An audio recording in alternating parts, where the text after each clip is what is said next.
Thanks for joining. We're about to do some practice problems, which is one of the best ways that we have to help us learn. Now, if you haven't tried these problems yourself, please try them yourself first. There's this beautiful button. It's somewhere along here called pause. Make use of it. See the problem? Pause. Try it yourself.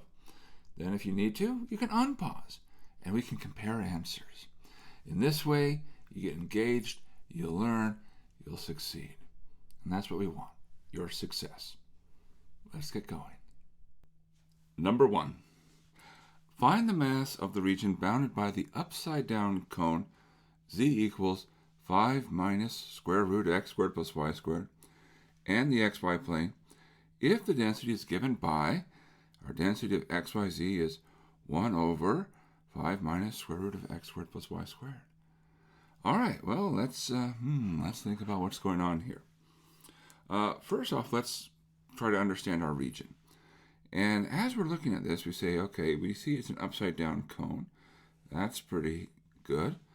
And, okay, z equals 5 minus square root of x squared plus y squared. Now, when you start to see things like x squared plus y squared, that should ring a bell.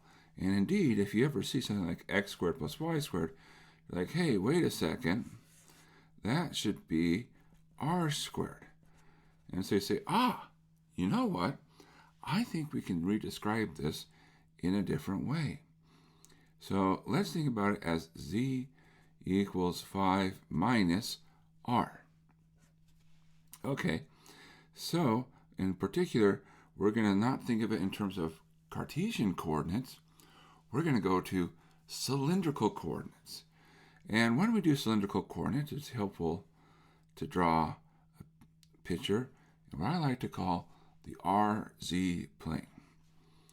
And okay, so if you have z equals 5 minus r, that's pretty straightforward to sketch. It's 5, and then it's going to slant down and hit down here. Now, the xy plane, that's this part here. And in particular, we now spin. And oftentimes when you deal with something in cylindrical coordinates, you'll have something which has some rotational symmetry and vice versa. If you can spin it, that should tell you should think about using cylindrical coordinates. All right, so what's going on? Well, when we spin, we see that, yes, it's true. It's all true. It's a cone. So when you spin that triangle and you spin it around, yes, that's exactly what we're getting. We're getting a cone. Okay, so we're so far great. We're doing wonderful. And we can even sketch it now. Here in 3D, we have this 5, and we go down, and there's our three-dimensional picture. Okay, so plan. We're going to go to cylindrical coordinates. Now, we're after mass. And we know we're after mass because it says it right at the very beginning, find the mass. Now, given that we're doing mass, we say, hey, there's a nice formula for mass. It's the following. If you want to find mass, you integrate. In this case, it's a three-dimensional integral because it's a three-dimensional shape. So you integrate over your region, your density, and dV. Okay, well, that's not a bad formula. So we say, all right, let's figure this out. We first set it up. And oftentimes the setup will be the hard part, but you still got to do it. So you say, okay, what's our density? Well, it's in terms of our new coordinate system, moving into cylindrical coordinates, 1 over 5 minus r. So density, 1 over 5 minus r. And now we say, okay, great. But we also have to have our dV. And that's going to become r dz dr d theta. Okay, well, we need to get our bounds set up. And, yeah, okay, sure, no worries. So first we'll start with our theta bounds. Because we're doing that rotational symmetry all the way around tells us our bound for theta is 0 to 2 pi. What about r and z? Well, that's our next step. R. This is where this picture in the RZ plane comes in. It says, okay, what's going on? Well, we didn't mark down here where we hit, and we should. Where do we hit? Well, if this is our r axis, and z is 5 minus r, well, at z equals 0, that says r has to be 5. So you say, oh, okay. Well, then our bounds for r goes 0 to 5. So we put those in, 0 to 5. And finally, say, okay, pick an r in between. And where do we go from? Well, we go from 0, z equals 0, up to where? Well, up to the line. What's the line? 5 minus r. So say, okay, great. And there we go. All right. Well, we're ready. Let's do it. We're just going to work through this integral one layer at a time, much like we do every other integral that we encounter, right? Yes, exactly like that. Okay, so first integrating with respect to RZ, right? Well, there's no z, so that makes it pretty easy integral. 0 to 2 pi, we have 0 to 5, r divided by 5 minus r, z. Evaluate, z equals 0 to z equals 5 minus r. Okay, dr d theta. When we plug in 5 minus r, what happens? Well, the 5 minus r downstairs cancels with the 5 minus r upstairs. Nice! Okay, so this is good news for us. So this becomes 0 to 2 pi, 0 to 5, and we have an r. And now, plug in 0, you get 0. Also nice, maybe even nicer, some people might say. And at that point, we're like, that's a great integral. Okay, so we get 0 to 2 pi, integral of r dr, 1/2 r squared, and evaluate r equals 0 to r equals 5, and d theta. Okay, so what is that? Well, that's equal to 25 over 2. So it's integral 0 to 2 pi, 25 halves, right? Plug in r equals 5, 25 halves, plug in 0, you get 0, d theta. And if you integrate that, you get 25 halves theta, evaluated from 0 to 2 pi, and that gives you 25 halves times 2 pi makes 25 pi. Plug in 0, you get 0, and so we get the answer. Ta-da! Now, on a side note, you could almost skip the very last few steps if you make a good, this looks familiar, and I do want to point this out just for funsies, because who doesn't like to do things for funsies? Look at this integral here. Let's grab it, pull it to the side. What do you have? Well, you have the integral 0 to 2 pi, integral 0 to 5, r dr d theta. Now, r dr d theta, that's dA. Right? In polar, that's dA. You say, oh, interesting. What's your region? Well, you say you're going out from r equals 0 to r equals 5, and then for all theta, 0 to 2 pi, which is a circle of radius 5. So you could say, hey, wait a second. That says that this integral actually is computing the area of the circle. You say, oh, well, great. Do I know the area of the circle? Pi r squared. R is 5. 25 pi. And there you go. And so, however you get there in the end, right? All right. Nice. What a fun warm-up problem. All right. Let's keep moving along. Number 2. Consider a solid sphere of radius 8. Okay, all right. It's centered at the origin. Use spherical coordinates to set up a triple integral giving the volume V of the cap, lying inside the sphere and above the plane z equals 5. You do not need to solve the triple integral. Now, instead of using the word solve, I think what they probably could have used, that's an even better word, is evaluate. And so, in particular, this is all about the setup. Can we set this up? Now, we know we're going to be in spherical coordinates, partially because it says use spherical coordinates. And, well, actually, that's mostly why we know that. But even if they hadn't told us that, we probably would have leaned towards that because what do we have? Well, we have a sphere, and we like to use spherical coordinates on things which look like spheres.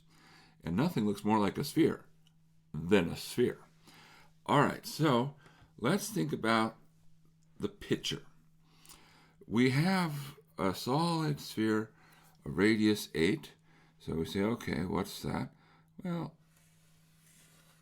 that's a sphere radius 8. And, all right. So we draw a rough picture. There's our sphere radius 8. And now the cap is just sort of a slice of the sphere or a portion of the sphere. And so we have this plane, z equals 5. So it's up a bit. So here's z equals 5. And it's going to slice off a piece of that sphere. So it's not the whole sphere, it's just a piece of it. And so our goal is to say, let's understand what's going on and what's the volume of just that top piece. So here's our cap. All right. Well, let's think about what's going on. So we'll put this as our cap. And first thing I would recommend is to say, look, once you understand a 3D picture, notice how we have rotational symmetry. And you're like, Steve, rotational symmetry, that's cylindrical coordinates. This is spherical. Okay, but still, if you have rotational symmetry, take advantage of that. And what we're going to do is we're going to say, well, we have our z-axis running through the center. And now we're just going to slice here. So I want to understand this picture. So if we slice, so we're in our, what we would typically call our RZ, then what do we have? Well, we have our sphere here. So there's our sphere. And this is a sphere of radius 8. And, okay. And then we have our plane. And our plane is at z equals 5. And so here's our z equals 5. And the part that we're trying to find the volume of, I've got to grab my marker here, that's this piece up here. There we go. All right. Now this will help us figure a couple of things out. And alrighty. Cool. Our pieces are in place. We're ready to set things up. Now, we are after volume. How do you find volume using a triple integral? Well, the easy thing is you just integrate 1. So we have that the volume, it's the integral, 3-dimensional, of 1 dV. So we say, okay, that's going to be an integral of 1, which oftentimes we don't write 1, dV. Now, for spherical coordinates, what is dV? Well, of course, we can look it up on our equation sheet, but we also have a song. It goes, rho sine of phi, right? Rho squared sine of phi. D rho, d phi, d theta. There we go. That's the dV. Okay, so good. Now, the last thing for us to do is to say, think about the bounds. The bounds, you must remember the bounds. All right, now, because we have that symmetry all the way around, what are the theta bounds? Well, that'll be 0 to 2 pi. So this is reflecting our full rotational symmetry around Z. Okay, so that's great. Now, we have to figure out phi. Well, where does phi measure? We can use this picture here. Phi measures from going from straight up, that's phi equals 0, and we start to pivot, right? So phi equals 0 straight up, and then we pivot. Now, pi halves, we're here. At pi, we're pointing down. But we say, okay, where do we go from? Well, we're going to go from, and I should switch colors here because I can. I'm going to do it. So straight up, that's phi equals 0. And we're going to keep going until we get here. So this is the range for phi. So we're starting at 0. And now we have to say, well, what's this angle? And you might say, well, how do we find that? Well, good news, we have some measurements here. We have this triangle. See that triangle right there? It's a nice triangle. And we look at this triangle and say, okay, what can we do with it? Well, it's not just any triangle. It's the right kind of triangle. And we say, well, we know some measurements. We know the height of this triangle because we're at height 5. So that's a 5. We also know the hypotenuse, right? Because what's this? Well, the hypotenuse is the length to the sphere. That's 8. And our angle phi is sitting right there. So if we redraw this triangle, just sort of turn it around, so it's a little bit easier for us to think about it, because normally we put the right angle down below, and we just label the same things. We have phi, 5, and 8. And we say to ourselves, okay, what do we know? We know the adjacent side. We know the hypotenuse. What relates the adjacent and the hypotenuse? Cosine. So cosine of phi is 5 over 8. So, how do you find phi? You take the arc cosine. And there we go. So, this is, it's going to be a little bit hard to write this down, but arc cosine 5/8. Okay, well, bad planning. Maybe we'll rewrite it when we're done. Okay, so that's phi. Now, that leaves us with rho. Where does rho go from? Now, as you're figuring out rho, remember, we always relate from the origin. That's the idea of spherical coordinates. So we start moving out from the origin. We pick up and we hit something and we move and then we stop. So we have to figure out these two pieces. Now, it turns out the outer piece is actually really simple because the outer piece, we're hitting the sphere. And the sphere has radius 8. So what's the upper bound? It's 8. All right, now the lower bound, or the first bound, that's not 8. But it's the plane z equals 5. Say, okay, well, that's great, but I can't put 5 here because this is a rho, so it should be a rho equals, not a z equals. But through the power of knowledge, or by the formula sheet, or however else you want to say it, we can express z using rho. So z is rho cosine phi. Say, okay, well, if rho cosine phi equals 5, I can solve for rho now. And what you do, well, you divide by cosine. And to divide by cosine is like the same as being secant. So that gives you your lower bound. So you go from 5 secant phi up to 8. So from the plane, z equals 5, to the sphere. And, all right, I did say we should probably rewrite this just to get the spacing better. So let's go ahead and rewrite it. So 0 to 2 pi, 0 to arc cosine 5/8 integral 5 secant phi up to 8. And we can go ahead and put a 1 in there. And then we say, aha, we don't need to write the 1. Rho sine of phi.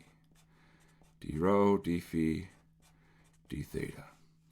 And there we go. There we go. Ah, what a lovely integral. Lovely integral. And off to the races. Well, of course, we don't need to evaluate, but even then, it wouldn't be too terrible. We could do it. We could do it. We're not going to do it, but we could do it. All right, and there we go. All right, and with that, on to the next one. Number 3. Suppose that R is the region in the first quadrant of the xy plane enclosed by the curves y equals 8, y equals 2x, and xy equals 4. Find equations for the 3 boundary curves of the converted region in the uv plane under the change of variables u equals square root of xy and v equals square root of y over x. Okay, so this is practicing our change of variables. And we know that because it says change of variables, right? So, but mostly this is just saying, we're going to be hyper-focused on one particular aspect. And the particular aspect that we're after is describing our region. So that's one of the interesting parts of change of variables, is saying, okay, how do we describe our region in terms of our other variables? Well, where to begin on this problem?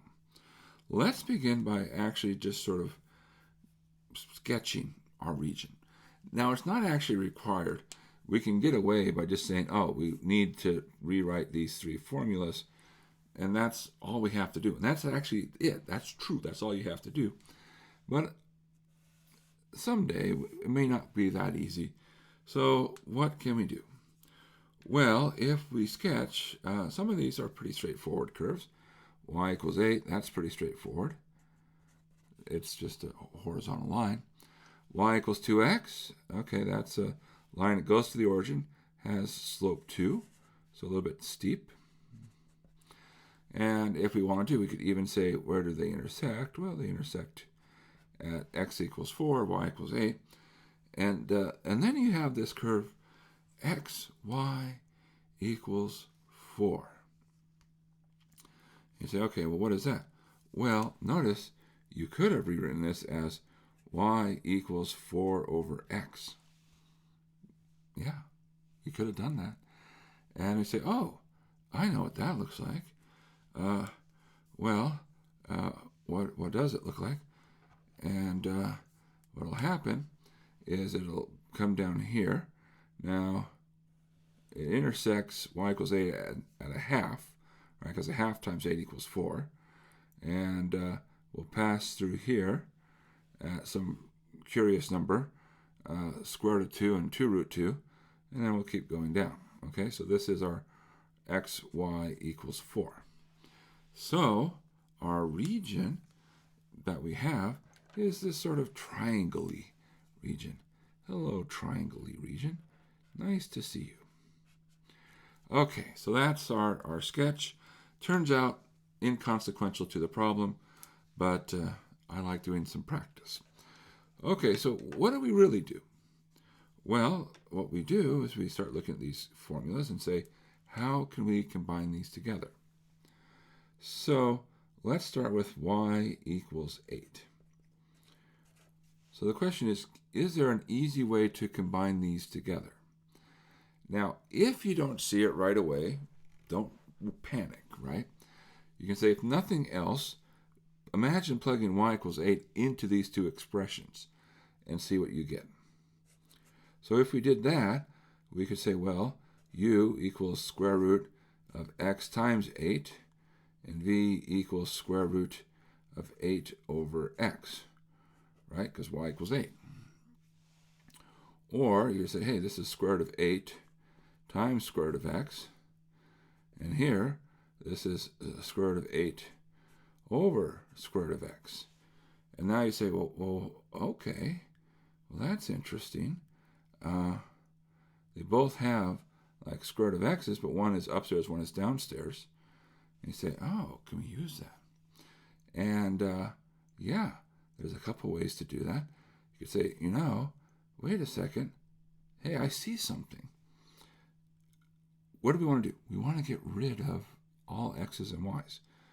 So you say, if you multiplied these two together, so what would you get? So multiplying, take u times v. If we can come back up here, actually, we can see what's going to happen. What will happen here? The square root of x's cancel, and we'll get square root of 8 times square root of 8, which is 8. In general, if you multiply u times v, what will happen is that the x's cancel, and you get y squared. So that y equals 8 becomes u times v equals 8. And in general, we'll just make a note, uv is y. Okay, so that's one of our three curves. Okay, let's see. Let's try another one. Okay, how bad can it be, right? Let's suppose we try y equals 2x. Now, let's see. Do any of these work nicely? If in doubt, just try them all. So let's say, okay, I know y equals 2x, and let's see if we can simplify any of these expressions. So that says u equals square root of x times 2x. That's not looking great. But v, that's square root of 2x over x, which is square root of 2. And notice this expression, that has no x's or y's. So we like that. In general, what's our goal? Our goal is to get an expression with no x's and y's. So we say, great. Then v equals square root of 2. That's our jam. All right.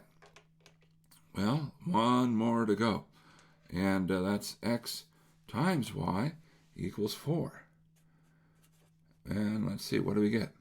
Well, here, I'm instantly drawn. I'm not even going to bother with that one. Look at that one. There's an xy. That says, hey, u is the square root of 4, which is 2. So that gives us u equals 2. And so those are our three formulas. Okay, great. Now you might say, is that an improvement? Maybe. I mean, we don't know. We don't have the context of the whole problem. And so I would say it's a little bit better, because now you have fairly simple u equals 2 and v equals 2 are really clean. Previously, you just had sort of the one clean one, y equals 8. And the other ones weren't bad, but they weren't exactly straightforward, flat, horizontal or vertical lines. So by that measure, an improvement. But at any rate, there's the answer. Those are our new lines. And there we go. And we could say, oh, this came specifically from y equals 8. But, we don't necessarily have to. And we can just enjoy the moment. What a moment. What a moment. All right. Let's keep going. Number 4. Consider an infinite solid. Whoa. Okay. we're going to get big here, infinite. It has uniform density, and covering the region between, there's this surface, z equals 4 e to the minus x squared plus y squared over 2, and z equals 0. Find its center of mass. Now, when you see the word uniform density, it doesn't specify the density, and for center of mass, it doesn't matter. Whatever density word it is will cancel out. So uniform density, you should think of that, hey, I will just assume density equals 1. It makes the computations a lot easier to digest.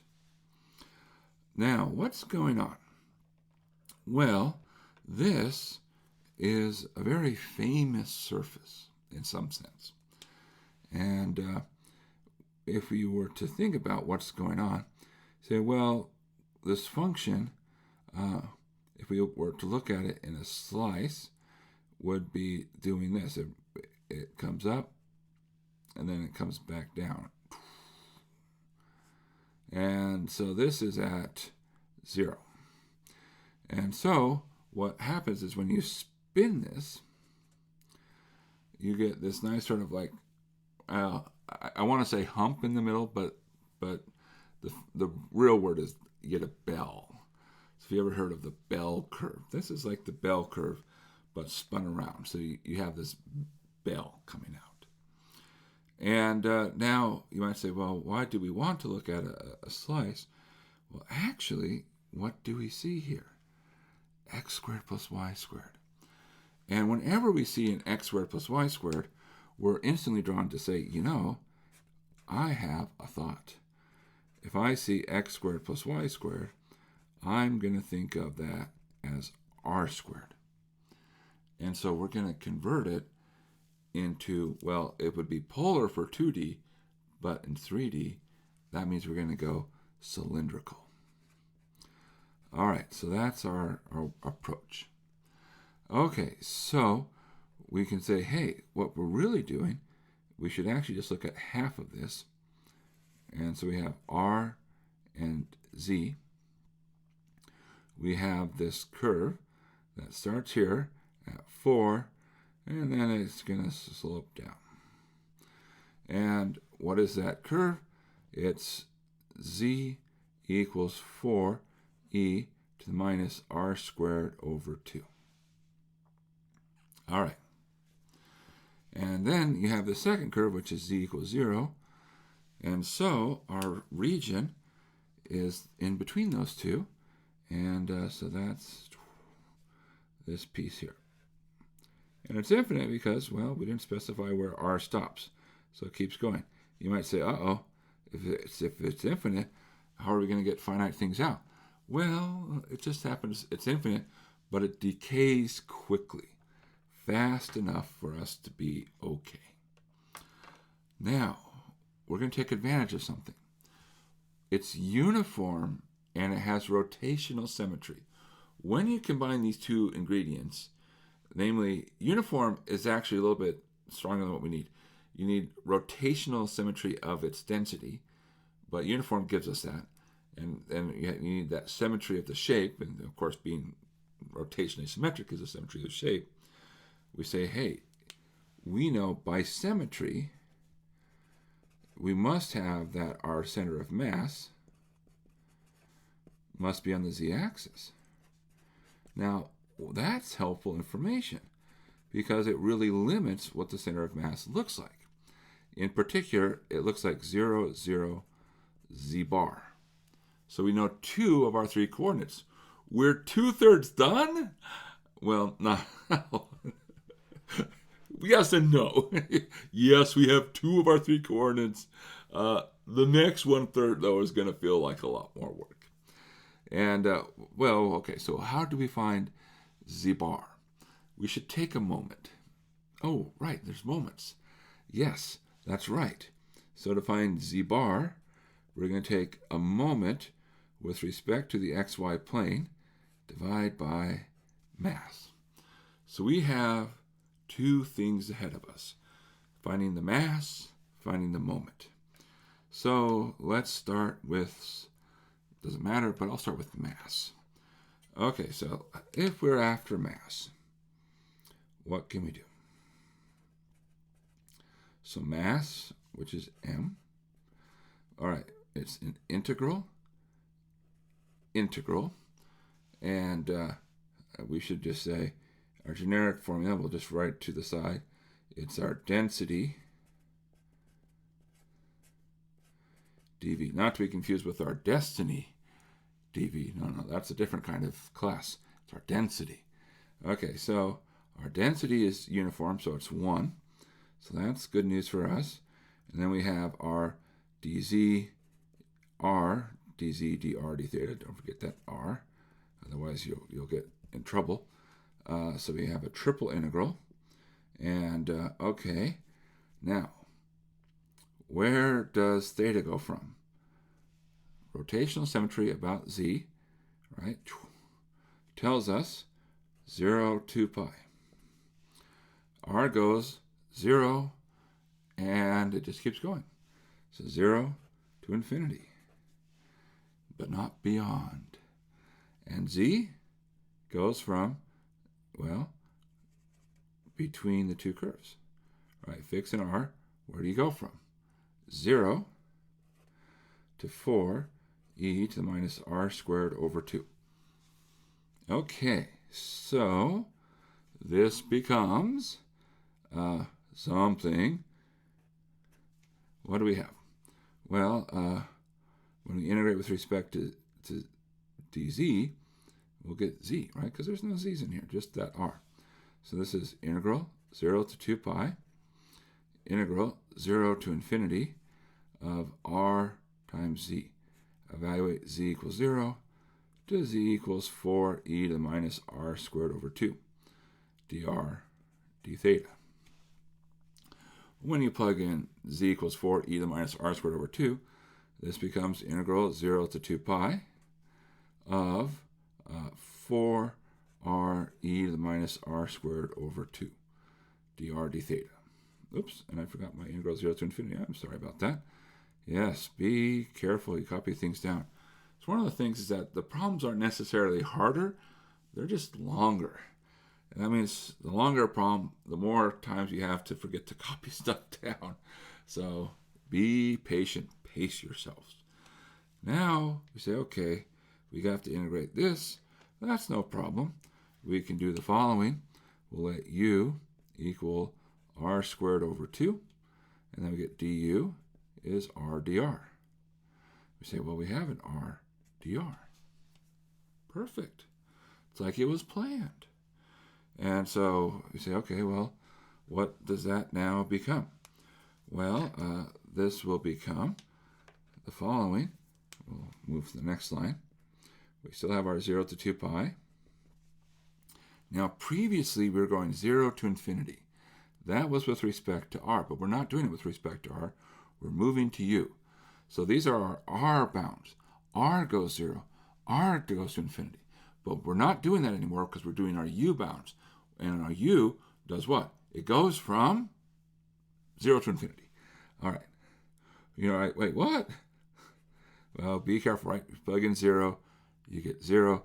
You plug in infinity. You're like, wait, what does it mean to plug in infinity? Well, it's just like what's happening when we get very big. We're getting very big. So that's the upper bound.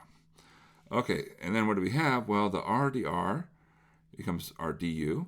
So we still have our 4 e to the minus u du d theta. Well, okay, so that's integral 0 to 2 pi. And that integral is minus 4 e to the minus u. Evaluate from 0 to infinity. And if you plug in infinity, again, plug in, really just ask what happens when you let u get big. This part gets small, and it goes to 0. So you get 0 minus, and when you plug in 0, e to the 0 is 1. So 0 minus minus 4. So you say, oh, okay, so this is integral 0 to 2 pi of 4. All right, well, that's 4 theta from 0 to 2 pi, which is 8 pi. All right, now that is that piece. So we now know this is 8 pi. We're not done. But we should enjoy the fact that we made good progress. Yes, of course we should. We should always enjoy that. Now let's move on and do the moment.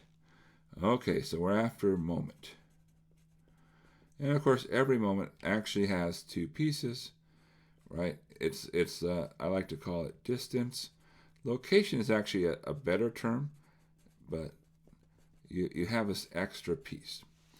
So you say, okay, so this is moment with respect to xy, because the distance, you have to say, well, what do you mean by distance? Distance with respect to what? And so you say, okay, well, in our case, it's with respect to the xy plane. So our bounds are the same. It's the same region.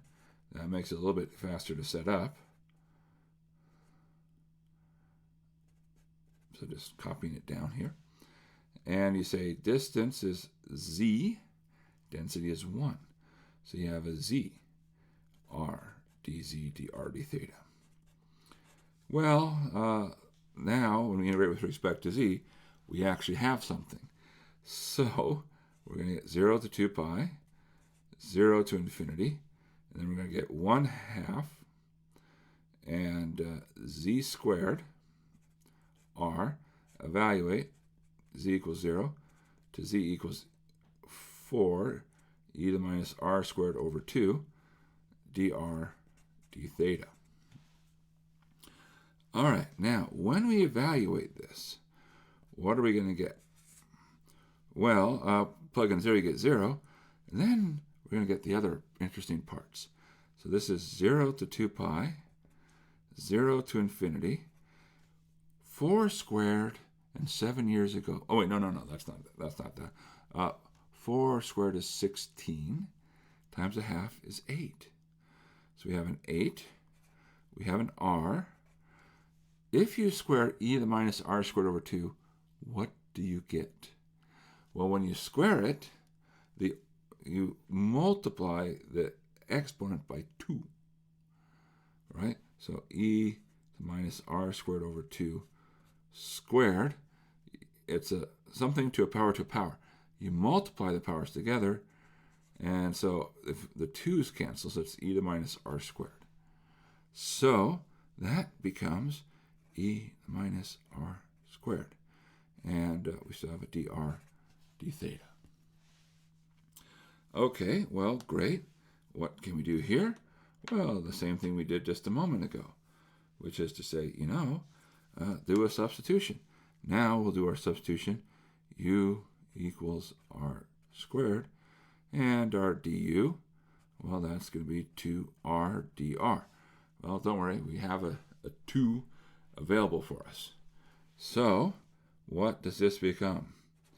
Well, as before, our bound still stays 0 to infinity, but they're now u. 0 squared is 0, infinity squared is infinity. Of course, you have to think, what does that really mean? And what do we have? Well, we're grabbing this 8 is 4 times 2, so there's a 2r dr. That becomes du, so we have a 4. And then we have what? 4 e to minus u, and du d theta. Okay, so we have to figure this integral out. What do you see about these integrals? They're the same integral. What? That's really convenient. It is. So we could go through and repeat the process, but we say, look, ... equals 8 pi. See above. All right. So what does that tell us about our moment? That's also 8 pi. So our moment is 8 pi. Our mass is 8 pi. So we get our z bar is 1. And so our answer is 0, 0, 1. Now, is that reasonable? Well, it says, if you come here, our center of mass is there. And I said, well, wait a second, there's a lot of stuff here. Yes, but there's a lot of stuff over here too, right? Because it keeps going for quite a while. And so that's why, yeah, even though locally it's relatively low, because there's a lot of stuff out at the fringe, that can happen. So we get our center of mass is equal to 0, 0, 1. All right, nice. Woohoo! All right. Well, at the end, I would say even at the end, it would have worked out very similar. It just was by nice coincidence, or was it design, that these turned out to be exactly the same. Otherwise, they would have been just slightly different. They would have been off by a multiple, but then the process would have been the same after that. Okay? Great. Good job, us. Good job, team. Let's keep going. Number 5. Find the volume of the section of the hemisphere, square root of x squared plus y squared plus z squared less than or equal to 4, x greater than 0, bounded below by the xy plane and above by the cone z equals root 3r. Okay. All right. Let's think about all our pieces in place here. So, we have a hemisphere, which is part of a sphere. And we say, okay, well, we have that. Our sphere has radius 4. So let's start sort of chipping away and see if we can't get what's going on.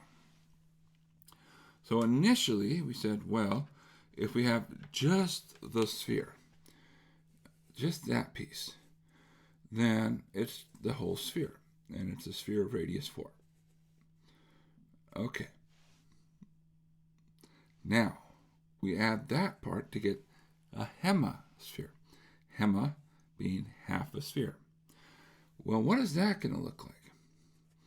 Well, it says only keep the part where x is positive. So, it's a little bit harder to see in this one. We're used to saying like keep z positive, but that's okay. We can do it, keep anything positive. And if we do that, we say, well, we're cutting off the back side. So it's like we have this front side, and then we're just coming out. Right? So there's no back side. Okay, so we have our half a sphere. We have, x positive. But then we say, hey, we're bounded below by the xy plane. We're saying, oh, well, that says we also need to have z be positive, right? So we're going to cut off more of our hemisphere. We say, okay, all right. So, well, what are we up to now?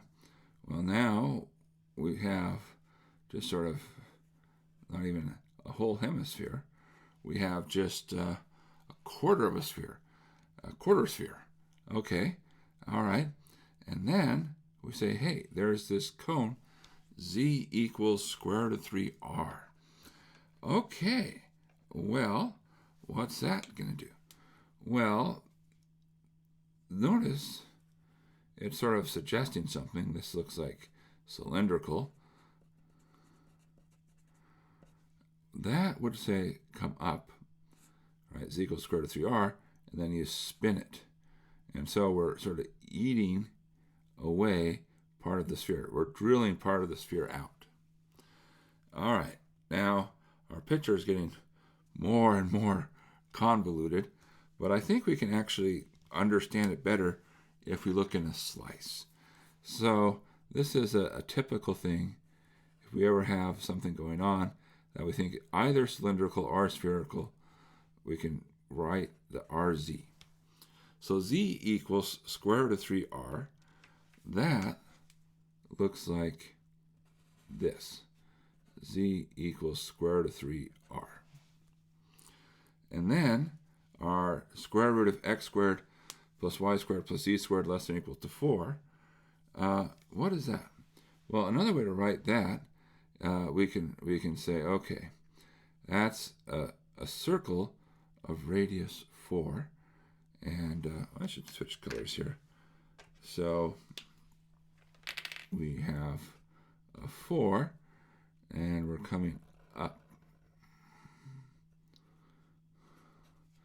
And our below by the xy plane, that's this part right here. So now our shape is take this part right there, and we're going to spin it. But we're not spinning it all the way. We're spinning it halfway. That's all right. So we still have some of a half rotational symmetry. So spin it halfway around. So that's not going to be a bother. And we say, okay, there's our region. Now, we have to make a choice. And our choice is, do we want to do this in cylindrical, or do we want to do this in spherical? What do you think? Should we try both? See if we get the same answer? Well, okay. Let's stretch if we're going to do it in both ways. Now, which one should we do first? Let us suppose for a moment. Let's try cylindrical. Yeah, let's do that one first. And here we go, cylindrical. And most of this is going to be very straightforward.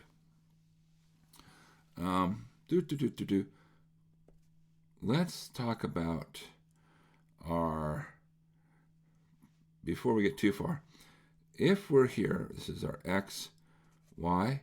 If we look at this in terms of the xy plane, what do we have? Well, we have just a piece of a circle. It's the part where x is greater than 0. And this is going to help us for our theta bounce. What will theta go from? So this is going to be here, theta is minus pi halves.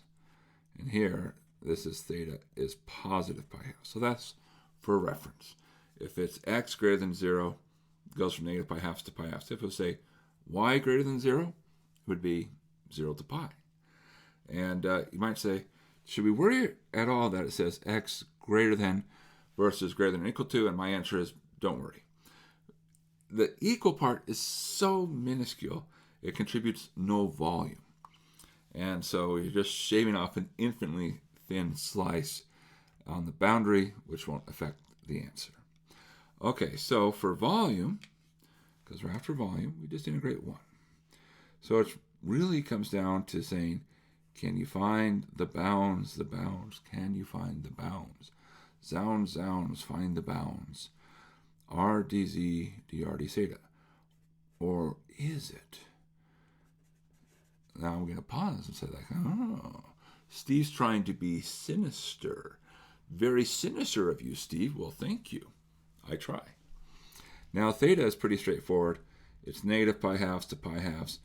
Because of the rotational symmetry, this will ultimately, this outer layer is just going to add a multiple of pi at the end of the answer. It's not so hard to see that, but we'll go along. It comes along for the ride. My question for you, look at this shape. Is it better to integrate dz dr or dr dz? And you might say, well, gosh, does it make a difference? It does. Think of the shape. If we integrate dz dr, that's slicing in the RZ plane this way. What do you notice? You might notice that as we come along, we change our behavior partway through. So that would require us to do 2 integrals. And 2 turns out is more than 1. We like to avoid more work if we can. So we say, okay, what's our other option? Well, our other option is to slice this way. And if we do that, we have a consistent left-right. That's good for us. So we're going to do dr dz. Okay. So with this in mind, we have to find a couple of pieces of information. So let's carefully dig into this. What's true? Well, we haven't yet talked about this curve. So we're going to take a second to do that. That's x squared plus r squared equals 16. All right? I mean, that's true. And, not x plus r, z squared plus r squared equals 16. Sorry about that. R squared, z squared. Ha! Okay, come on, Steve, wake up. All right. Now that we have that, and if you're wondering where does this come from, square both sides, and x squared plus y squared equals r squared. We know z is root 3 times r. So if we plug in z equals root 3 times r, we're going to get 3r squared plus r squared equals 16. Or that's r squared equals 4, right? Because it's 4r squared equals 16. Or r equals 2. That's really convenient. And so that's at 2. And so that says, hey, up here, that is, if we plug in r equals 2, that's 2 root 3. So our z bounds, we're going from z equals 0 to 2 root 3. So 0 to 2 root 3. Okay, now slice. Where, given a value for z, where does r go from? So I need to solve for r. So I go from this line, which is r, that's my left. R is 1 over root 3 times z, up to this bound. Solve for r. So you subtract z squared, take the square root. Square root 16 minus z squared. And at this point you're like, oh, Steve, this is not looking too good. But have faith. Have faith, young Padawans. This is going to be great. I can already feel it, because I can see good things happening. Now, so we've got our bounds, integral 1 dv.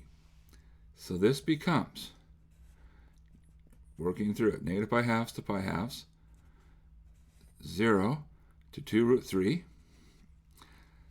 Integral here, 1/2 r squared.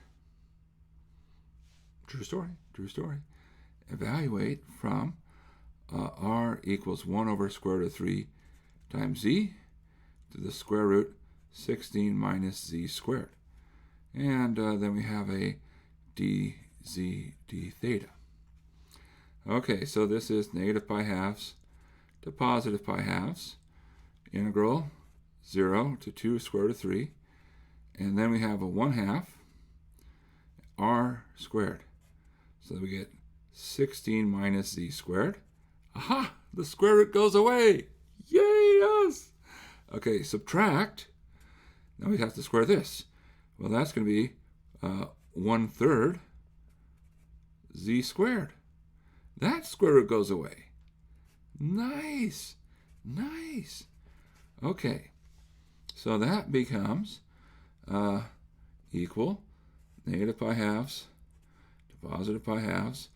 And I'll go ahead and clean this up, right? 1/2 times 16 is what? Well, that's 8. So we have 8 minus z squared minus 1/3 z squared is minus 4/3 z squared times 1/2. So minus 4/3 z squared times 1/2 is minus 2/3 z squared. dz d theta. Okay, so this becomes minus pi halves to positive pi halves of 8z minus, You add 1, and that becomes z cubed, and divide by that new power. So that's going to become minus 2/9 z cubed. Evaluate from 0 to 2 root 3 d theta. Okay, so that becomes integral negative pi halves to pi halves of, well, you get 8 times 2 root 3, that's 16 root 3. And then you get minus 2/9, and then you have to cube this. Well, if you square it, you get 4 times 3 times 2 times root 3. Okay, so d theta. And okay, let's chip away at this. So what can we do here? This part, well, we can get a 3, and then that becomes a 3 there. 2 times 4 times 2 is really 16. So you can pull out a 16 and a root 3. And if you do, you get 1 from here. And then you have the 242 is gone, the root 3 is gone, minus 1/3. Well, that's 2/3, so this becomes 32/3 times root 3. And then you integrate that. Well, it's a constant, so it's 32/3 root 3 times theta. From negative pi halves to pi halves. Well, that just adds a factor of pi. So our final answer is 32/3 root 3 pi. All right. So that's if we go cylindrical. And I know what you're thinking. He's going to make us do this again. I am. We're going to do it now in spherical. Yes. Okay, so we're round 2. Ding, ding, ding. Okay, you ready? It's good times. Good times. Okay, so spherical. Now, what do we need to remember? Well, okay, so this is going to become, I don't know why I wrote it all the way up there, but the theta is the same. That's not the hard part. Then we're going to have an integral, and then we have our rho sine of phi, d rho, d phi, d theta. Okay, here we go. Theta is the same. Phi. Now look at the picture. The picture tells us everything. Like phi equals 0 is straight up. So this is phi equals 0. And then we're coming off. So our question is, when do we hit our region? Well, we hit it here. Now we start saying, well, gosh, is there's this triangle that we know. And we see nice numbers, right? If we pull this triangle off to the side, do we have space somewhere on this page? Maybe if we move it over a little bit here. Okay. Well, I want to sort of try to keep everything here. If we look at this triangle, I can redraw it. So there's this 2 root 3, and 4, and phi is the same as this angle here. That is a triangle we know. So for example, you could say, what is sine of phi? Sine is opposite over hypotenuse. 2/4 is a half. When do we get sine of an angle equal a half? That's at pi 6. So our phi goes 0 to pi 6. Okay, that's our phi. Where does rho go from? Well, now we're taking advantage. Rho goes from the origin out to that surface. What's that surface? It's the sphere. So this is from 0 out to 4. Now we are set up. And this integral, there's a technical name for this. We call it nice. And you might say, well, why do you call it nice? look at the bounds. The bounds are all numbers. The function we're integrating on the inside, you can break up. It's multiplication. So this is going to be a lot simpler to evaluate. And what do we get? Well, we're going to get integral negative pi halves to pi halves. The part involving theta is just d theta. Integral 0 to pi 6. The part involving phi is sine phi. Whoops, d phi. And then the part involving rho. 0 to 4, rho squared, d rho. So we can do each one of these separately. And you're like, wow, this already feels simpler. This integral is theta, evaluated from negative pi halves to positive pi halves, and that gives us pi. Okay, good. This integral of sine, negative cosine. All right, well, that's okay. And now we plug in. And what do we get? Well, hopefully we get some nice numbers here, otherwise we're in trouble. Okay, so what is cosine of pi 6? Cosine of pi 6 is root 3 over 2. And then we're going to subtract minus 1. So that's root 3 over 2 plus 1. And now, here, what do we get? Okay, that's rho cubed over 3. And then we're going to evaluate 0 to 4. And what does that give us? 64 thirds. And, okay. Cool. Ah! I screwed this up. But I can fix it. I don't want to start over again. I'm not going 0 to pi over 6. 0 to pi over 6 is here. I don't end at pi over 6. I begin at pi over 6. Oh my gosh. Embarrassing. And I go to what angle? I go to pi over 2. Okay, so this should have been pi over 6 to pi over 2. And then cosine of pi over 2 is what? Cosine of pi over 2 is 0. Subtract cosine of pi over 6. So that's subtract a negative square root of 3 over 2. Okay, there we go. Now we're back on track. Sorry. My picture was too convoluted. I got too excited about finding the angle phi, and I forgot that's not where we end, it's where we begin. That's pro tip. Shade your region, right? And then remember to keep things organized. All right, so what do we do now? We put it all together.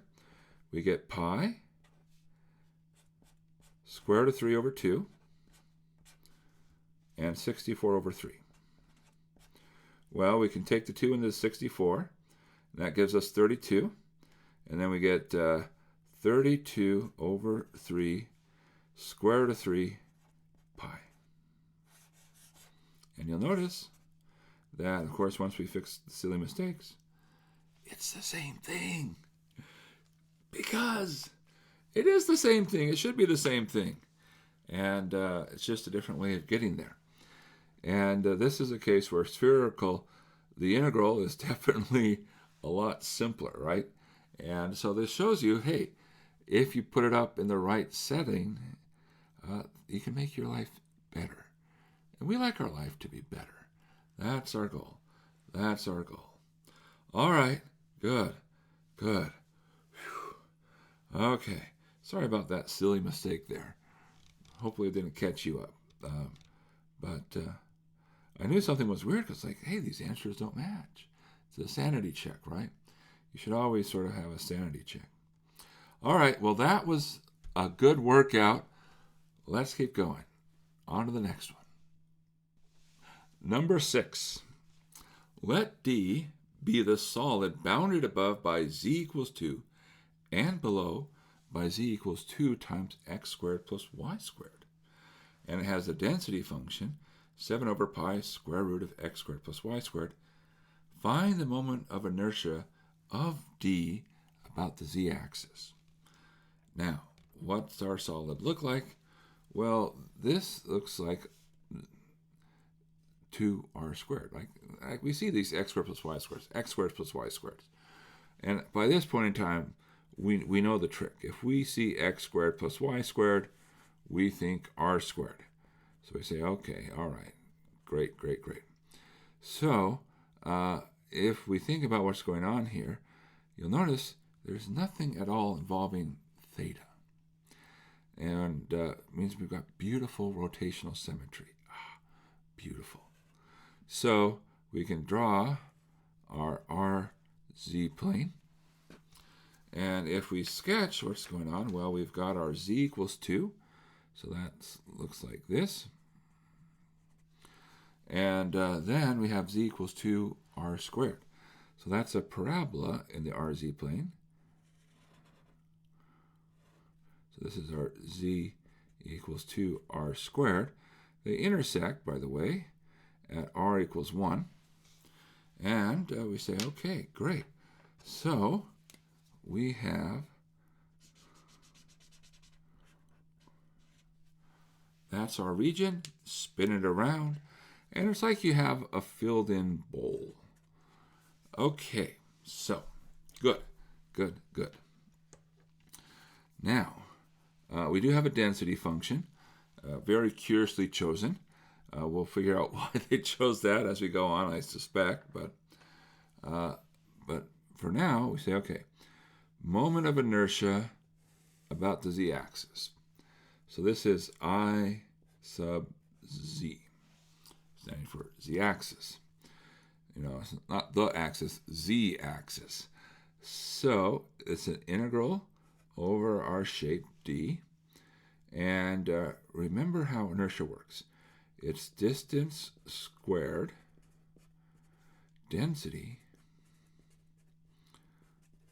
and dv. So let's talk about some pieces here. So what we're doing when we're setting this up in our 3D setting, right? So if we were to actually spin this all the way around, we are doing the following. Well, we've spun it around so we have this piece of a elliptic paraboloid here. Okay, so we're chopping it up into little tiny parts. That's how everything always works, right? A little tiny piece. Here's my little tiny piece. So when I talk about the distance, it's the distance over to z. So it's probably easier to see what's going on here. If I have a little tiny piece, right, that's the slice, the distance to z is this length. What is that? It's r. So the distance to the z-axis is r. It's also really this what it is. It's the square root of x squared plus y squared. That's our distance. Now what's our density? Well, what do we get? We get a 7 over pi r. Right? Because square root of x squared plus y squared is r. So we say, oh, okay. So this is looking like it's not going to be too bad. So let's start cleaning this up. Integral, distance squared, density, r, dz, dr, d theta. This r is part of your dv. Okay? So far, so good. Lots of r's here. Now, let's do our bounds. Full rotational symmetry, 0 to 2 pi. Where does r go from? 0 to 1. Okay, where does z go from? Well, we go in between. So we go from 2r squared up to 2. Okay, our setup is complete. And now we have to find it. So we actually have to do the computation. r squared, r. That's 4 r's, so that's going to be r to the 4th. But notice, none of that involves z. So when we integrate with respect to z, this is all a constant. So we have our 7 over pi r to the 4th times z. Evaluate z equals 2r squared up to 2. Z equals 2 dr d theta. So that becomes integral 0 to 2 pi 7 over pi r to the 4th times 2 minus 2r squared. All right, plug in z equals 2, subtract z equals 2r squared. Well, that becomes, we might as well pull out the 2 times the 7. And oops, I forgot to put in 0 to 1. Sorry about that. Yes, check yourself. It's easy to forget things. I'm going to pull a 2 out. I'm going to pull a 7 over pi out. So I'll go ahead and pull that all the way out in front, just so it's there. Integral 0 to 2 pi. Integral 0 to 1. Distribute the r through. R to the 4th minus r to the 6th. Dr d theta. All right. Well, that becomes 14 over pi. Integral 0 to 2 pi. 1/5 r to the 5th minus 1/7 r to the 7th. Evaluate from r equals 0 to r equals 1 d theta. And, well, okay, what does that become? That's, well, okay, let's just make some notes here. Plug in 0, you get 0. So that's 1/5 minus 1/7. Well, okay, common denominator would be 35. So you get 7 minus 5 over 35, or that's 2 over 35. So you can pull a 2 over 35 out. So we get 14 over pi times 2 over 35. And then integral 0 to 2 pi of d theta. All right, so I just pull out what this evaluates to. And, okay, well, 17, there's a 2, 35, I'm canceling the 7 here. There's a 5. And so that's 4 over 5 pi times theta, evaluate from 0 to 2 pi. Well, if you plug in 0, you get 0. If you plug in 2 pi, you get 4 over 5 pi times 2 pi. The pi's cancel, and we end up with 8 over 5. So the moment of inertia about the z-axis, 8/5. And there we go. There we go. All right. Good. Good. Let's keep going. Number 7. Consider the solid region D in the shape of a hemisphere described by x squared plus y squared plus z squared less than or equal to 9 with z greater than or equal to 0. If the mass density for a point in the solid, just think of it as the density, is given by delta xyz equals z, calculate z bar, the z coordinate of the center of mass. Okay, so we're after a center of mass of a hemisphere. All right, well, that sounds relatively straightforward. Yeah. In fact, we could have done not just, well, I said center of mass. It really just wants the z coordinate of the center of mass.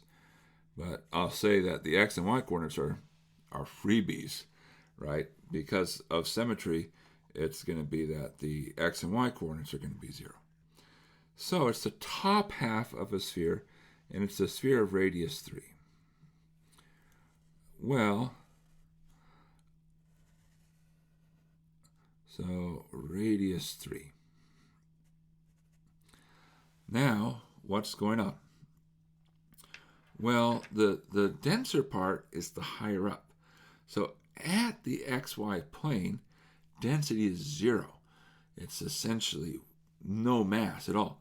But you move up higher and higher and higher, and the density keeps growing. And so it's densest at the top. Okay, so we have to choose what kind of coordinate system to integrate with respect to. And I'm just going to lean into this and say, I only see sphere. When I only see sphere, I want to do spherical coordinates. So that's going to be my thought, spherical coordinates. But I'm still going to draw a slice. So I'm going to pull out a slice. And this is the typical RZ type picture that we draw. And when we draw that slice, what we're going to see is just our sphere.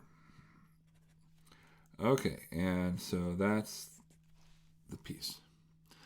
Could we do this in cylindrical coordinates? Yes, but in spherical coordinates, it's just geared for spheres. It wants to do it. So here we go. Let's talk about z bar. Z bar is the moment with respect to the xy plane over the mass. So we start with mass. Mass is the integral over our solid of density. Now, density is currently given by z, but in spherical coordinates, we can say, hey, that is rho cosine phi. So we're switching our density to rho cosine phi. So it's our density, dv. So that becomes integral, integral, integral of our rho cosine phi, rho sine of phi, d rho, d phi, d theta. Right? In some sense, that's our dv. I don't know why I added parentheses there, but all right. It is what it is. Theta. All the way around. So theta goes 0 to 2 pi. Phi. We start up here. Phi equals 0. We end down here. Phi equals pi halves. It's a little bit simpler to draw when you look in the slice, right? So we're always the same. So 0 to pi halves. Rho. Well, we go from the origin out till we hit the sphere. So origin is 0, sphere is 3. 0 to 3. Then we're like, what? This is a nice integral. Because why? Numbers, numbers, numbers, numbers. And the function, we can pull it apart. So let's pull this integral apart. You're tearing me apart. Ah, it's that classic movie. You're tearing me apart. Okay, so we're going to do that with this integral. We're going to think of this as 3 integrals. So we say, well, let's look at the theta part. Well, not much going on. 0 to 2 pi d theta. Okay, let's look at the phi part. Well, not equals, times. Integral 0 to pi over 2. Now, there's a cosine and a sine. So cosine phi, sine phi. All right, and d phi. And, okay, now, what about the rho part? There's a rho, there's rho squared. So that's an integral 0 to 3, rho cubed, d rho. All right, 3 integrals, 3 chances for us to get it right. Well, no, that's actually other way around, Steve. 3 chances to make a silly mistake, but we're not going to make any silly mistakes because that's not our goal. First integral, pretty straightforward, theta from 0 to 2 pi, and that's going to give us 2 pi. The second integral.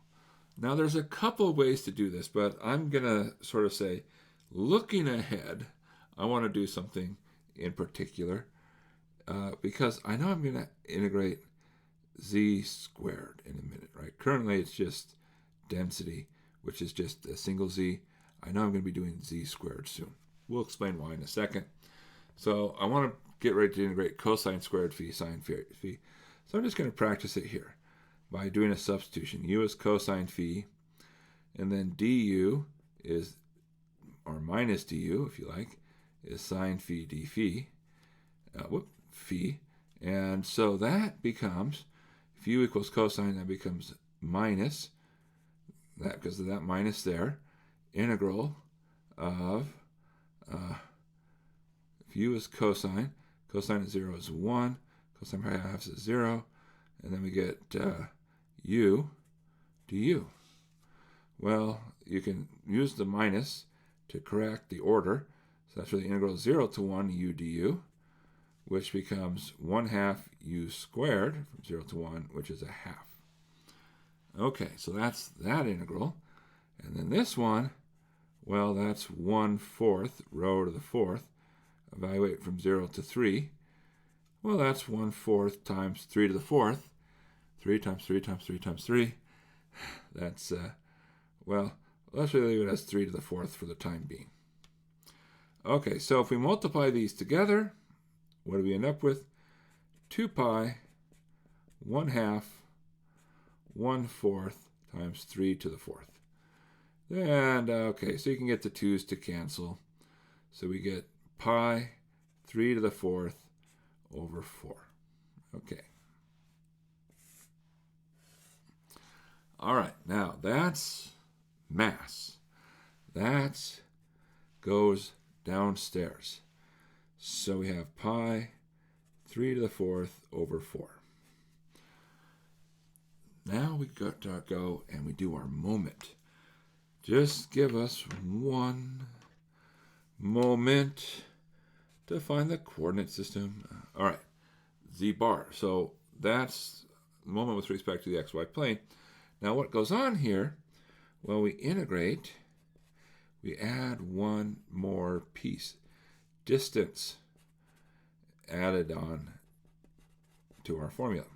So distance to the xy plane is z. So this is z. Density, also z. So we get z squared. So we're going to get very similar integral. Same bounds. 0 to pi, 2 pi, 0 to pi halves, 0 to 3. Then it's rho cosine phi squared. Rho squared sine phi d rho d phi d theta. Well, again, we break it up. And what happens? Well, we get integral 0 to 2 pi d theta. We get integral 0 to pi halves cosine phi squared sine of phi d phi. And then rho squared means we get integral 0 to 3 rho to the 4th d rho. Okay. Nice. So we are going to put all this together and, well, do our evaluations. This is the same as before, so we don't need to worry about anything. Here we'll do the same substitution. U is cosine phi. And then minus du is sine phi d phi. And so this becomes minus integral 0 to 1 of u squared du. Okay, well that's the integral 0 to 1 u squared du, which is 1/3 u cubed from 0 to 1, which is 1/3. And then this is 1/5 rho to the 5th from 0 to 3, which is 1/5 times 3 to the 5th. So when we multiply these together, what do we get? Well, we get 2 pi times 1/3 times 1/5, 3 to the 5th. Well, we can cancel off a 3 there.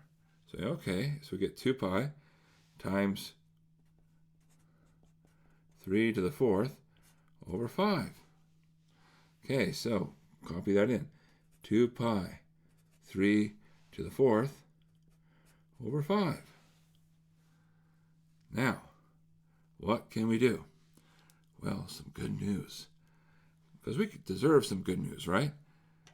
We have pi 3 to the 4th and pi 3 to the 4th. Those cancel.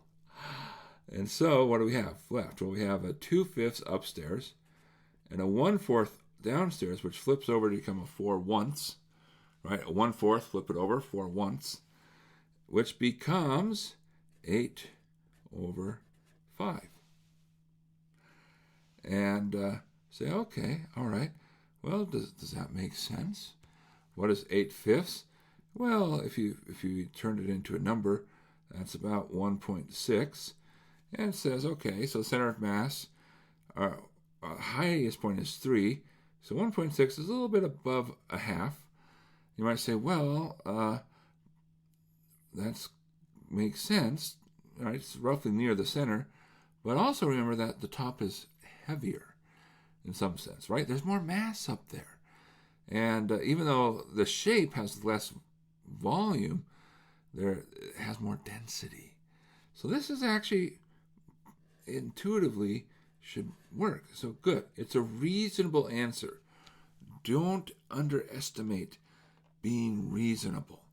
But you should always ask, is it reasonable? And like if we'd end up with like 4 outside of our shape, we would say definitely mistakes were made. Let's correct those mistakes. But here, we're looking great. We're looking wonderful. All right, let's keep moving along. Number 8. Use spherical coordinates. Okay, so we're going to be spherical coordinates to find.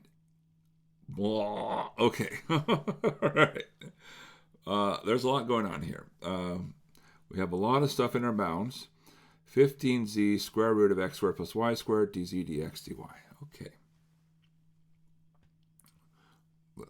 Let's not panic. We can do this. We can do this. Let's start by just noting a couple of things. Right? There's always 3 things we have to figure out. You know, the region, description of a region, the thing we're trying to integrate, and how we're breaking things up. So that means we can always tackle a piece of it. Let's go ahead and get that low-hanging fruit. So this dz dx dy, this is our dv.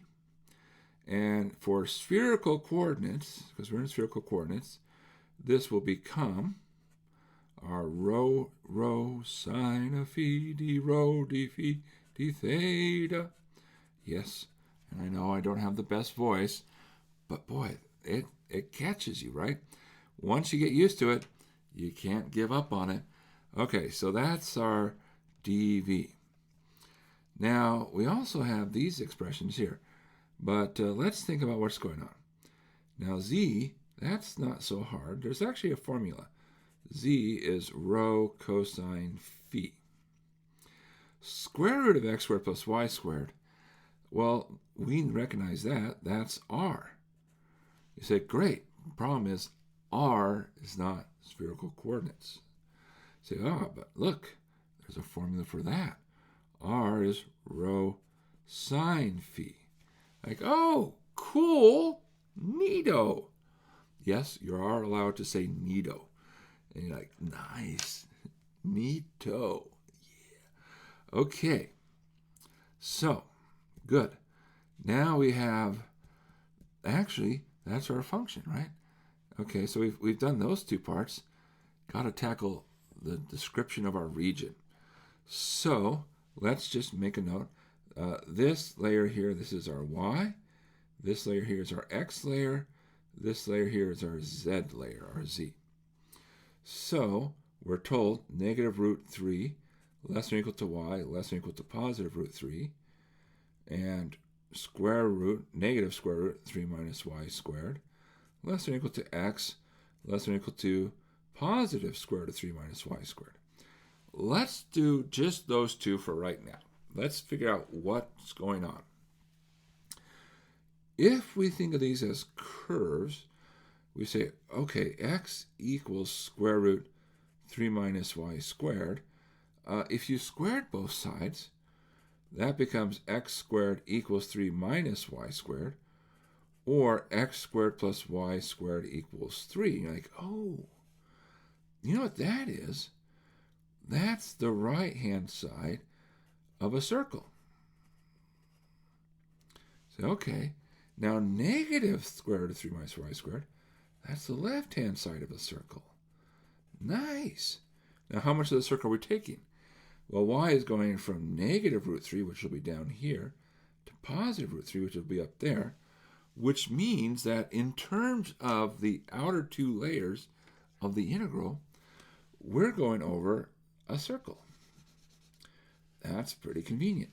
And it's the circle of radius square root of 3. Okay. Good. Good, good, good. Now, let's see if we can't figure out what's happening in 3 dimensions. So this circle here, we can sketch it in so that we're sitting over this region. So this is square root of 3, this is square root of 3, right? We have this patch here. Next, we need to understand what these things are doing. Okay, so the outer layer, well, I shouldn't say outer layer, we're told this here, the square root of 3x squared plus y squared is less than or equal to z, is less than or equal to square root 12 minus x squared minus y squared. Okay, now part of this is pretty straightforward. If we think about what's going on, this right here, this looks like square root of 3r. And I know that's a cylindrical way to write it, but we say, hey, this is a cone. So the lower thing is a cone. So I have this cone coming up here. And up, it's a fairly steep angle, square root of 3 times r. So, it's not, they're sort of like, if it's a large number times r, you're going up very quickly. If it's a small number times r, you're opening up very shallow. So square root of 3 is a little bit more towards the steeper part. So this is a little bit more of a pointy end. And okay, so that's that. And that's going up to the other part, this z equals square root 12 minus x squared minus y squared. Well, that should look familiar. If you squared both sides, that's 12 minus x squared minus y squared, or x squared plus y squared plus z squared equals 12, which is a sphere.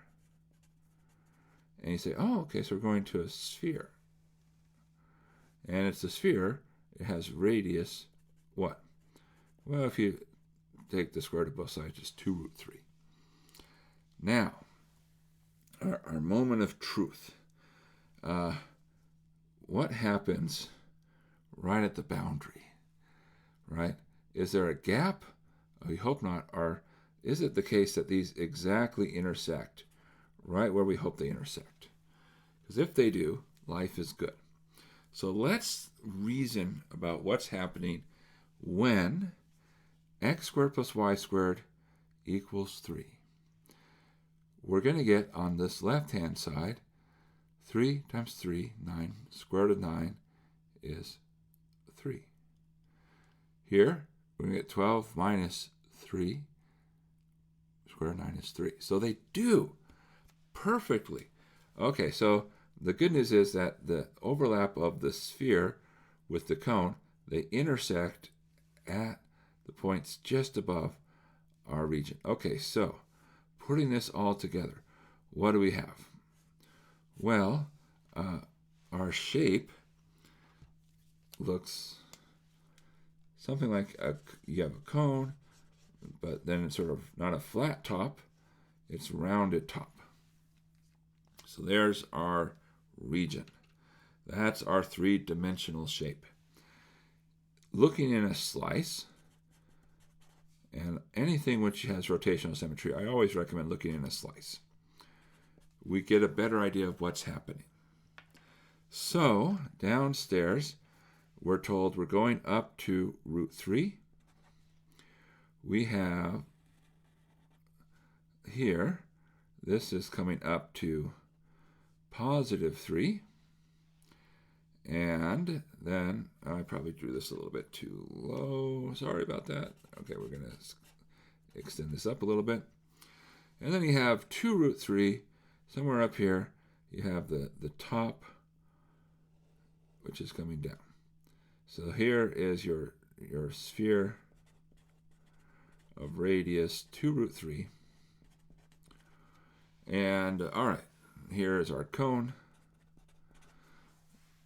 And so when I write cone, I mean that when you spin it, that's what's going on. Okay, so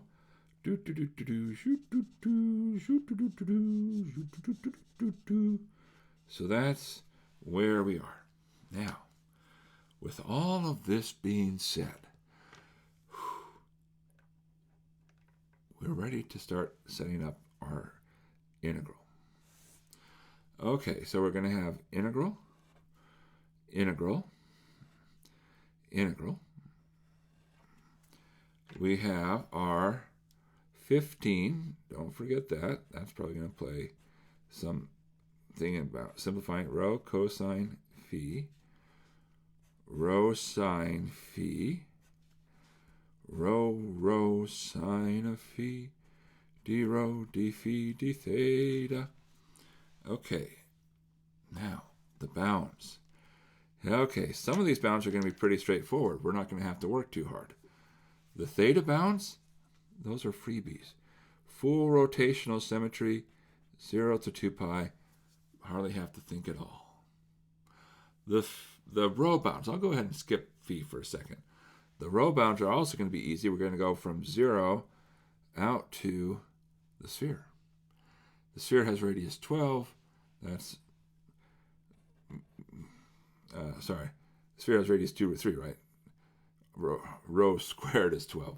And so 0 to 2 root 3. Now the phi bounds.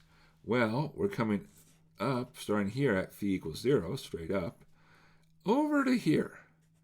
So the question, start at phi equals 0, what's that angle? Well, if we were to add this triangle here, we would see, what would we see? We'd see height here of 3. This side would be root 3. This side would be 2 root 3. This angle here, right? If this is phi, then this angle over here is phi. And if we do, pick your favorite trig function, let's say we do tangent. Tangent of phi, opposite over adjacent. You say, okay, well, where does tangent of phi equal that? And you can actually look it up in the it's going to be in the grid. And so, well, okay, take the inverse tangent, and but look it up. That's an angle of pi 6. That goes there. Okay, now, this is a really nice integral in the sense numbers in all the bounds, and you can pull apart the multiplication. So I can pull the 15 out. That doesn't depend on anything. And I'm going to pull this apart, right? You're ripping this integral into pieces. We're going to do the theta integral, 0 to 2 pi. And there's nothing that involves theta, so that'll be a pretty quick integral. And then we're going to go integral 0 to pi over 6. We have a cosine and 2 sines. So cosine phi, sine squared phi, and d phi. Then we have rho squared. So that's going to give us an integral 0 to 2 root 3 of rho to the 4th d rho. All right, because it says use it to find. This was to rewrite. Now we actually have to carry out the computation. And the first integral, okay, the integral from theta from 0 to 2 pi. Okay, well, that's not so bad. This is theta, theta from 0 to 2 pi. That's 2 pi. Clean, clean, clean, clean. The last integral is also pretty straightforward, other than the fact that we have a root 3 involved. Oh, why did they do that to us? I don't know. But okay, they did. So, but this integral, this is 1/5 rho to the 5th from 0 to 2 root 3. And okay, so that's 1/5. 2 to the 5th is 32. And then root 3 times root 3 is a 3. Root 3 times root 3 is another 3. And then there's one more root 3. All right, so that's that number. We'll clean this all up in a minute here. And okay, so where's this 3 root 3 coming from? 2 square roots of 3's give us a single 3. So there's 2 plus 2 plus 1 square root of 3's. All right, now this part. Well, for the middle part, what can we do? Well, we can do the following. We'll let u equal sine phi. And if we do that, then we get that du is cosine phi d phi. Very convenient. So this becomes the integral of u squared du. Now, our bounds. Sine of 0, 0. Sine of pi over 6 is a number. No. Come on. We don't have to do that. We don't have to joke around. It's a half. Come on. We know sine of pi 6. Okay, so this gives us what? This becomes 1/3 u cubed from 0 to a half, which gives us 1/3 times 1/8. All right, so we're ready to put things together. Okay, when we put things together, what do we have? Well, we have our 15 out in the front. Don't forget that. We have our 2 pi. Don't forget that. We have our 1/3 times 1/8. Then we have our 1/5 times our 32. And then there's a 9 root 3. Now, 15 is 3 times 5. There's a 3, and there's a 3. There's a 5, and there's a 5. 8 goes into 32. That leaves us with 4. So we have 2 times 4, which is 8, times 9, which is 72. So we get 72 times pi, and don't forget square root of 3. So 72 pi square roots of 3. Whew! Okay. Wow. What a number. And what a lovely number. What a lovely number. And, okay. Great. That was a lot of fun. Would I want to do it again? Nope. But it's good to do it once, right? Yes, absolutely. Number 9. Use 2 changes of variables. 2 to evaluate the integral over the region 4x plus 2 over square root of x squared plus 25 plus y squared over 16 dA, where r is the region between the ellipses x squared over 25 plus y squared over 16 equals 1, and x squared over 25 plus y squared over 16 equals 9, and with x greater than or equal to 0. What? Okay, all right. Now, first reaction might be, hey, we've got to do a change of variables, but they didn't tell us which change of variables to make. And I will say, okay, I feel you. Like, I'm not a big fan of this. So, but let's reason what's going on. And there's sort of a clue. Well, there's always clues, right? We got to read the clues. Ellipses. What's an ellipse? Well, it's a lot like a circle, but it's been stretched.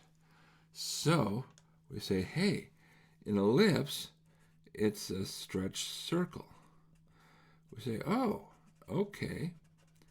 Now, if we saw a circle, what would we do? A circle tells us to go polar.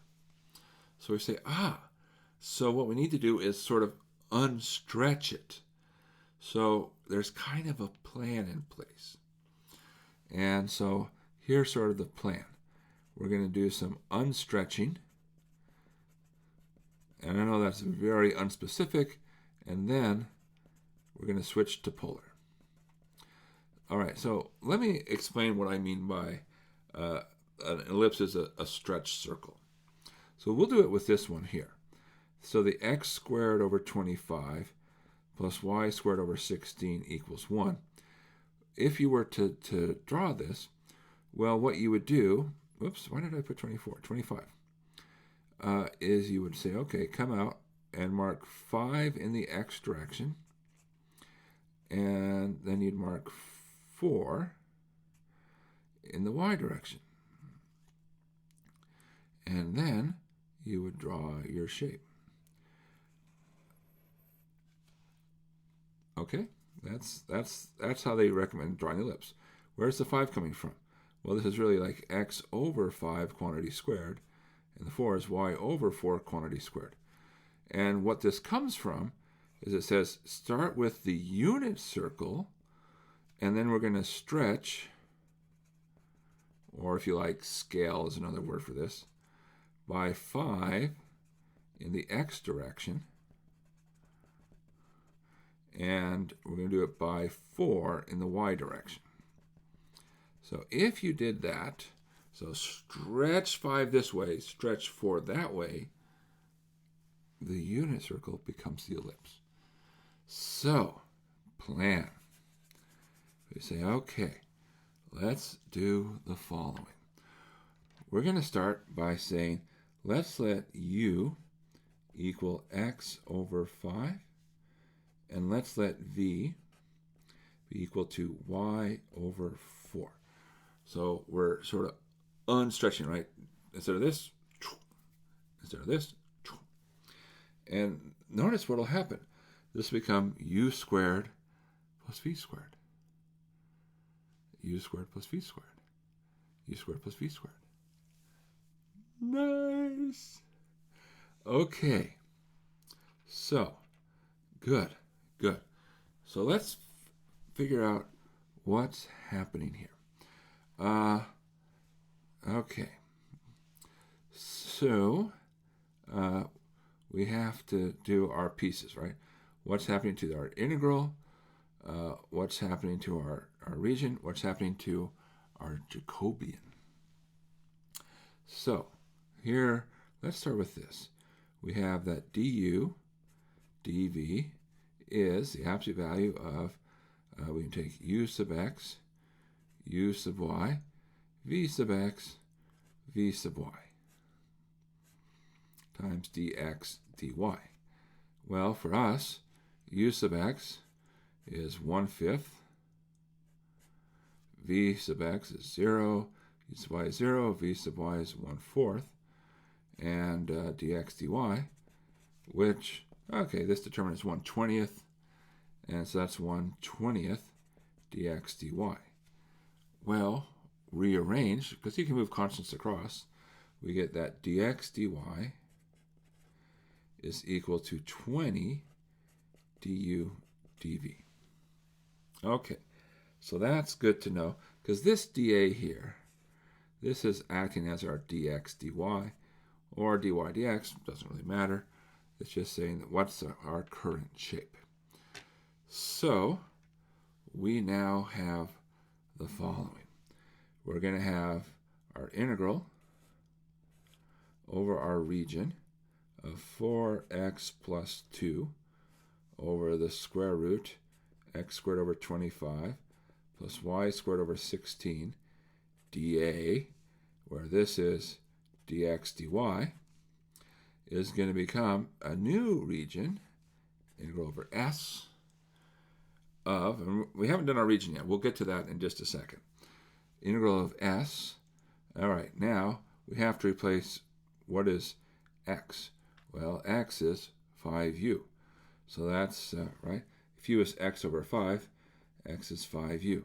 So that's going to be 20u plus 2 over the square root u squared plus v squared, and then dA.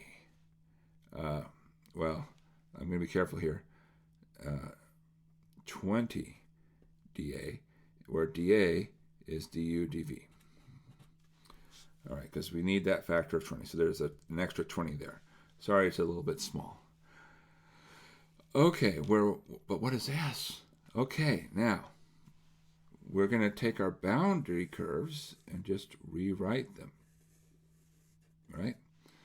And so we have u squared plus v squared equals 1. U squared plus v squared equals 9. And if x is greater than or equal to 0, that translates to u greater than or equal to 0, which in terms of our uv plane, that says, oh, we're in between two circles, but with u positive. So that's our region. All right, good. Whew. Now, all of that says, oh, now instead of ellipses, what do we have? We have circles. So now we're going to go to polar. All right, so we're going to let u is acting like our r cosine theta, v is our r sine theta, and so same process, right? So we have integral, integral, and we say, okay, so we have 20 r cosine theta plus 2 square root of u squared plus v squared is r.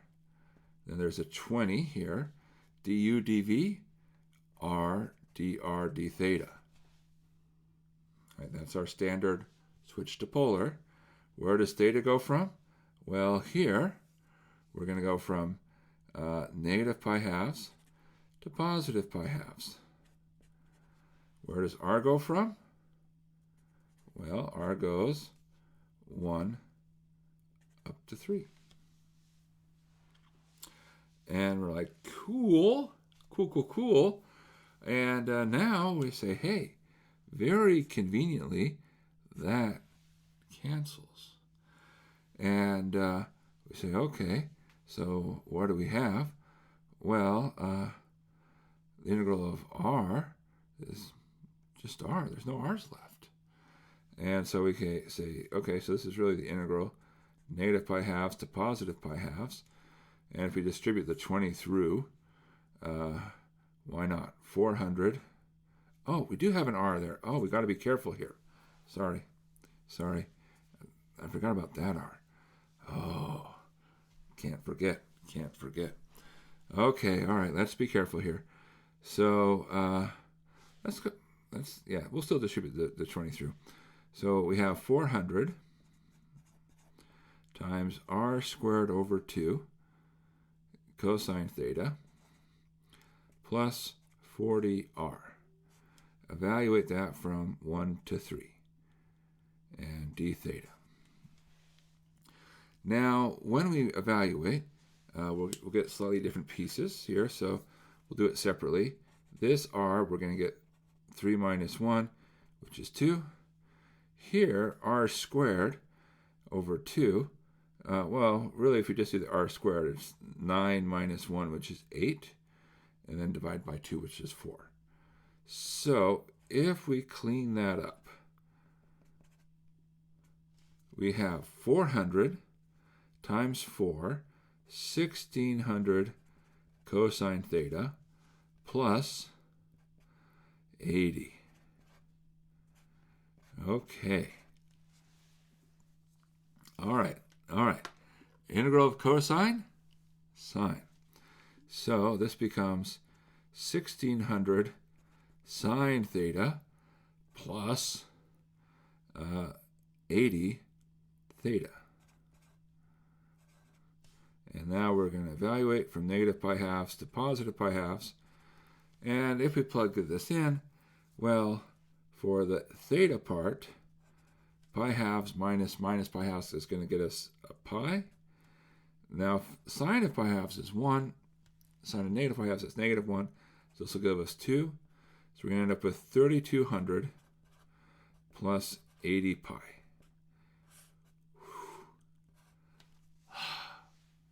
And there we go. There we go. Okay. Wow.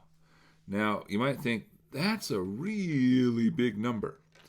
And, well, yeah, but you have to keep in mind what we're starting with. We're actually integrating over a fairly substantial region. If you think about this is your your inner layer. Your outer layer is going to be even larger than that. And I would say if you had dropped the x greater than or equal to 0 term, so this is a side note. I'm sure this would never apply to anybody. But suppose we didn't have that. Suppose we just had, this was our region. We can, without doing any work at all, throw that piece of the integral out. So that would have just given us this term on the end. They might say, wait, we could have? How? Tell me the secret of symmetry, right? Because what would happen is if we were going the full way around, everything where there's a positive x, by symmetry there's a negative x. And so it all cancels out. And so you're like, why did he put it there in the first place? Just along for the ride. But because we restricted to x greater than or equal to 0, it doesn't just magically disappear. But it's there.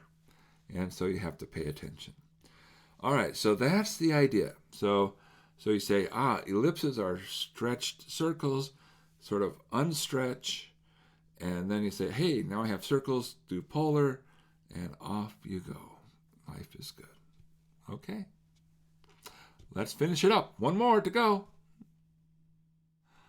Number 10. Use a change of variables to compute the integral over our region y e to the xy dA, where R is the region enclosed by xy equals 1, xy equals 3, y equals 2, y equals 4. Okay, so let's sketch this region. So we have xy equals 1, and so that's like y equals 1 over x. So that does something like this. So there's xy equals 1. Y equals 3 over x, which is xy equals 3, is similar, but it's 3 times higher. So we have those pieces, and then we have y equals 2 and y equals 4.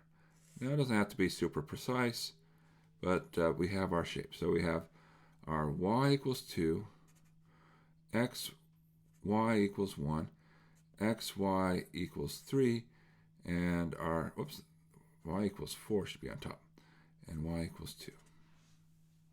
Okay? And so that defines a nice little square. Say, all right, great. Now, notice something it didn't say. It said change of variables, but it didn't tell us which variables to change. Oh, those punks. Oh, no, I shouldn't call them punks. But we have to pick, right? And so we say, well, let's pick smart. There's nothing that jumps out as particularly odious. We do have an xy in our function. But the other thing is to say, well, let's maybe pick based on our curves. Notice that our curves look like one of two flavors. You have an xy flavor and a y flavor. And so this suggests idea. Let's do u equals xy and v equals y. And so this is based on our boundary curves. So if we do that, then at least our bounds are going to be super pleasant. And we also see, hey, xy is not a bad choice because that fits in well with this. Y actually fits in well with that. And now we're like, oh, this actually is feeling really good. So we're like, okay, now that we have our substitution, identified. Let's see what the consequences of this are. So I'm going to start with our Jacobian. We have that du dv is the absolute value of u sub x, u sub y, v sub x, v sub y, something like this. The Jacobian is very forgiving, so when in doubt, you can always look at your formula sheet, but this will be good enough for us. dx dy. We start filling things in. We say, okay, well, this becomes absolute value. U sub x is y, u sub y is x, v sub x is 0, and v sub y is 1. Okay, well, all right, that is pretty clean. Dx dy, and we say, oh, well, this determinant is y. Say, perfect. So notice here, this y is going to hook into the dA. So that's good. So now we say, okay, what's left? Well, what's left is we have our e to the xy, and we say we want to rewrite that in terms of our new variables. Well, we have u as xy, so that becomes e to the u. All right, okay, we're doing great. So here, this is our splitting up. How do we break things into small pieces? This is our function. We're integrating. And the reason we're not doing the y is because that's being part of our du dv. That's going to get absorbed into our du dv. Now, the bounds. Okay. Each one of our bounds needs to be rewritten. So we have 4 curves. xy equals 1, xy equals 3, y equals 2, y equals 4. Well, we chose our substitutions based on the bounds. Said, okay, this becomes u equals 1, and u equals 3, and then this becomes v equals 2, and v equals 4. So in terms of the uv plane, we're going 1 to 3, 2 to 4. So that's our region. So we put all of this information together. And what are we going to have? We're going to get the following. We're going to get an integral, the y dx dy. Well, let's first write our function. That's going to become e to the u. And now we have to choose dv du or du dv. And it doesn't really seem to make much difference. I'll go dv du. U goes 1 to 3. V goes 2 to 4. Okay. And now we're ready to carry this out. Well, what do? We can split this into 2 integrals, or we can just go ahead and work this out one layer at a time. This becomes v e to the u, v equals 2 to v equals 4 du. When you plug in 4, you get 4. If you plug in 2, you get 2. 4 minus 2 is 2. So this becomes integral 1 to 3 of 2 e to the u. That becomes 2 e to the u. Evaluate from 1 to 3. So that's 2 e cubed minus e. Ah, nice! Boom! Okay, now, so this again is a case where they didn't give the substitution. And I know you're like, man, back to back, not giving substitution. I don't want you to stress about that. When we do most change of variables, like on the exams, we do give you the substitution. If we didn't, either it's going to be very obvious by look at the boundary curves or look at the function. And so here, it was just like, well, our boundary curves are very similar, like something involving x and y equals number to the same expression involving x and y equals number, and in both directions. So it's like, oh, it's just like, let's sort of like strain this up, and then we can get things going. And so, yeah, it wasn't actually too surprising. And so don't worry about things. Worry about the processes. Know Okay, given my substitution, do I remember to do my Jacobian? Okay, can I rewrite the whatever function is left over? Because sometimes you pull things off. Can I rewrite my bounds? And can I put it all together? So lots of things we did today, but all things you can do. It'll take practice to get comfortable with this, but with practice, you will get there. So keep it up. I believe in you. I think you're wonderful. Thank you so much for spending time. Hope you do well on this material, and we'll do this again. All right. Bye.